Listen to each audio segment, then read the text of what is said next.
Hey, what's up everybody? I'm SuperSonicJB and today I thought I'd go ahead and learn something. But, oh man, I'm not in school anymore. How the hell am I supposed to learn anything when I'm not in school?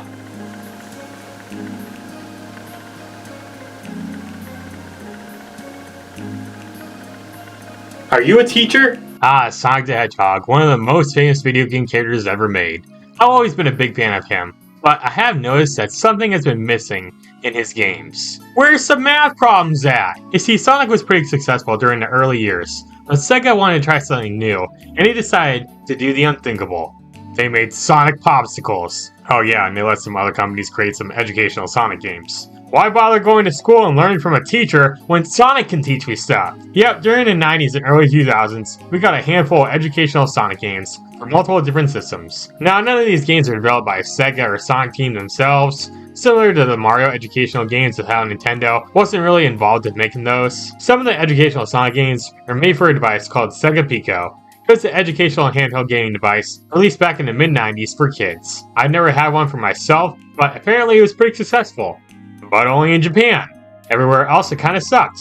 Now, the Sega Pico wasn't the only system that got some educational Sonic games on it. We also got one on the Leapster and another one on the PC. Today I thought it'd be interesting to go back and talk about some of these educational Sonic games. I mean, I did this with Mario a couple years ago, so why not do it with Sonic? Anyways, without further ado, let's take a look at some educational Sonic games. The first game we're going to be taking a look at is Sonic the Hedgehog's Game World. Wow, what an original title. This is one of the games released for the Sega Pico. It was released back in 1994 for Japan and 1996 for North America. I'm sorry to all the other countries that didn't get it. For this game, I'll be playing it on an emulator, but these things are pretty pricey to get online. The cheapest one I found was about 45 bucks, and even that feels expensive for something like this. Anyways, you beat up the game, and I agree with the title screen that Sonic, Tails, and Amy saying some stuff that I cannot understand.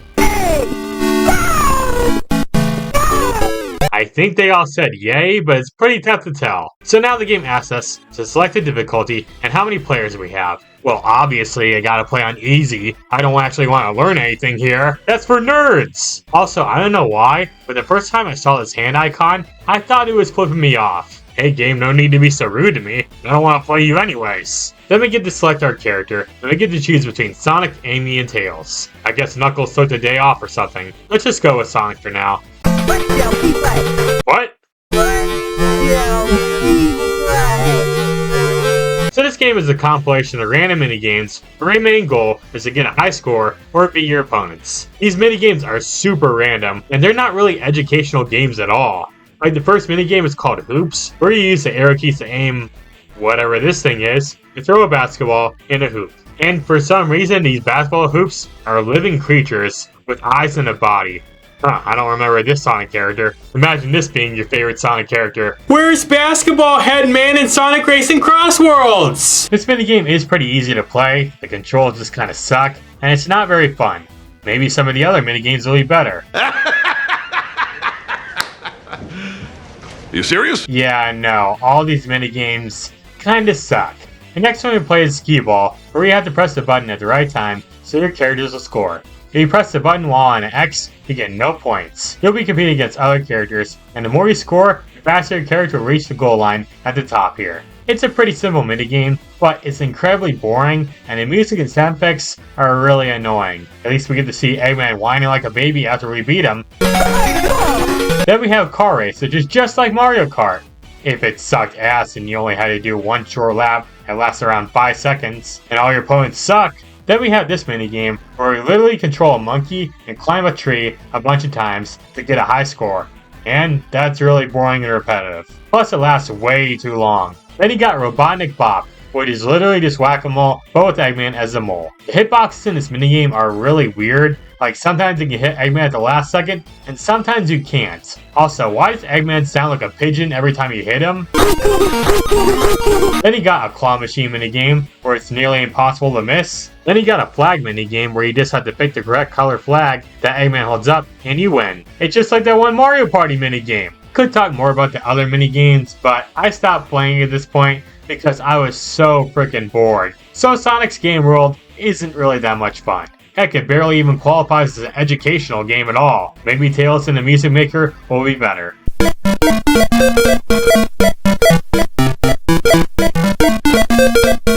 Okay, it's probably gonna suck. So this is another game for the Sega Pico, but this time Tails is the main character, which technically marks us as the third Sonic game to start Tails, along with Tails Adventure and Tails Sky Patrol. So this is another minigame compilation game, where you start off in different hub worlds and select an object in the background to start a minigame. These minigames are all themed around music, like the first one you do is musical chairs, but you use lily pads and your opponents are frogs.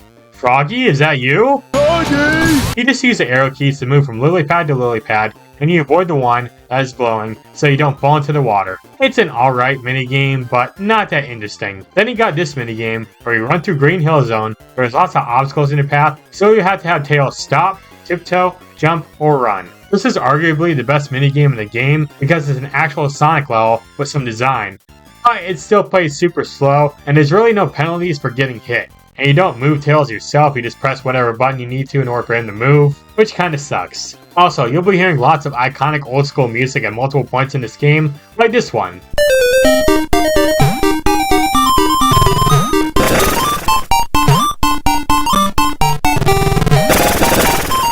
I do like that the game does this, but I wish it incorporated some Sonic music too. Then there's this pinball minigame that reminds me a lot of Sonic Pinball, but it plays horribly. Sometimes Tails will just clip through some objects. There's also a block breaker minigame, but it uses music notes instead of blocks, and oh boy, the sound it makes is really annoying.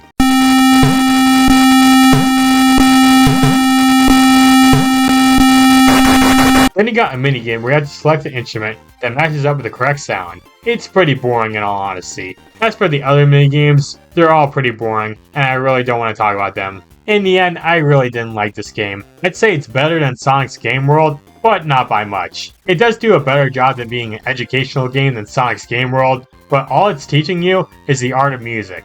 Come on, I want to do some math already. Well, have no fear, because Sonic X on the Leapster is here. Sonic X on the Leapster. What can I even say about this game? It's a game based on the anime Sonic X from the early 2000s. This was an educational game that revolved around Sonic and his human friend Chris Thorndike trying to rescue their friends from Dr. Eggman using the power of math. Yeah, no joke, they actually use math to defeat Eggman, which is a pretty dumb idea for a Sonic game. This game is released for the Leapster, a portable gaming system to try to teach kids stuff. I had one of these when I was a kid and I had a lot of fun with it, but I never actually played this specific game for some reason. But now I'm finally going to after all these years, so let's check it out. After entering our name, we get to see an animated, hand-drawn looking cutscene where we see Chris Thorndike, you know, everyone's favorite Sonic character, who breaks the fourth wall and talks to the audience and welcomes us to Station Square. Then he starts bragging about how close he is to Sonic, but then Eggman comes out of nowhere and kidnaps Tails and Amy. Sonic comes to the rescue, but then Eggman sends out his most dangerous and deadly robot yet. Behold, Dr. Eggman's math robots. You'll have to get by my greatest inventions ever, my wonderful math robot. Yep, you heard him. He sent out his freaking math robot.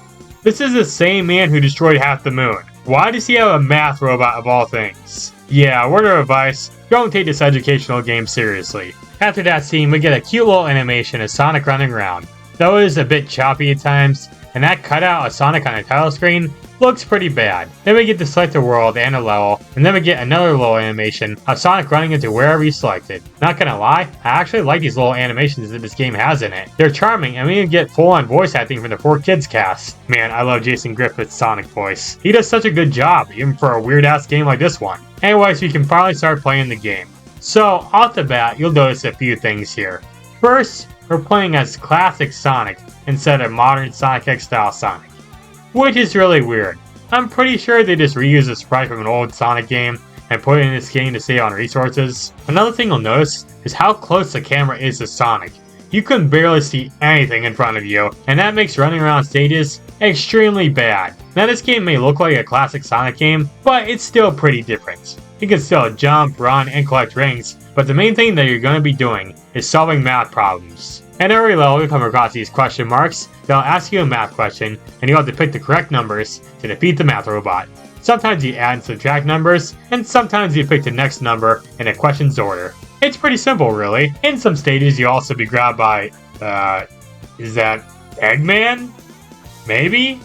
Or maybe just a robot, I don't know.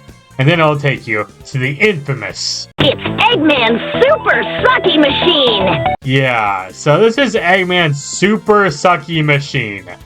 What a magnificent name. Whenever you see this thing, you'll need to answer a quick question, like for example, how many rings there are. Then you'll take the answer and put it into the machine so that you can continue playing. All of the math problems in this game are extremely easy. It is a game made for young kids though, so that makes sense. Still though, this game is not very good. The gameplay is not nearly as fast-paced and fun as a normal Sonic game, and the overall level design is terrible. I mean, I kinda like the animated cutscenes, but it's still not the best. The quality definitely didn't age well, but at least the voice acting's good. To be honest, I couldn't keep playing this game after the second world. It just got so boring. So yeah, Sonic X and the Leapster is not a very good game. But hey, I mean, at least it still has... Eggman's Super Sucky Machine! Eggman's Super Sucky Machine! Eggman's Super Sucky Machine! Anyways, up last, but certainly not least, we have the most infamous educational Sonic game of them all, Sonic Schoolhouse. Now, this game is a weird one. This is a game where Sonic the Hedgehog has his own schoolhouse that you go to and start learning stuff. I don't know how or when Sonic got his own school, but whatever. The game starts off with Sonic popping up on your screen and introducing himself. Hi there, I'm Sonic the Hedgehog. You're going to play in my schoolhouse. He gives you some instructions on what you're supposed to do on this menu screen. You can enter your name, select your character, play with a friend, change your grade, etc. Sonic talks for a pretty long time here, and I gotta say, this is without a doubt the worst voice acting I've ever heard for Sonic. He sounds like he has a severe cold and is trying to do an impression of a PBS Kids character. 486 instead of Pentium means your game will run faster. It just won't be quite as pretty. Anytime you've got any more questions, I'm always here. Have fun! This game also has such a weird look to it. Like, it feels like I get a virus to playing this on my computer. Fun fact, this game inspired the game Baldi's Basics in Education and Learning.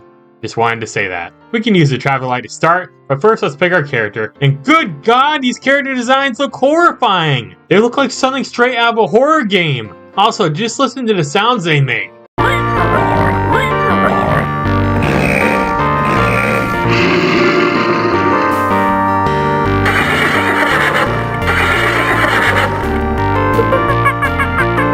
Anyways, after selecting our character, we enter Sonic's schoolhouse, and good god, the graphics in this game look terrible! It looks a million times worse than any of the Genesis games, and those games are years older! So in Sonic's schoolhouse, you can walk around and click on stuff to interact with it. Clicking on a classroom will lead you to a learning activity, like for example, clicking on this door as you do some basic math problems. Get ready for math! So in here, you're supposed to grab a number and bring it to a blackboard to answer a problem, but watch out for Dr. Robotnik, because he'll take your answers.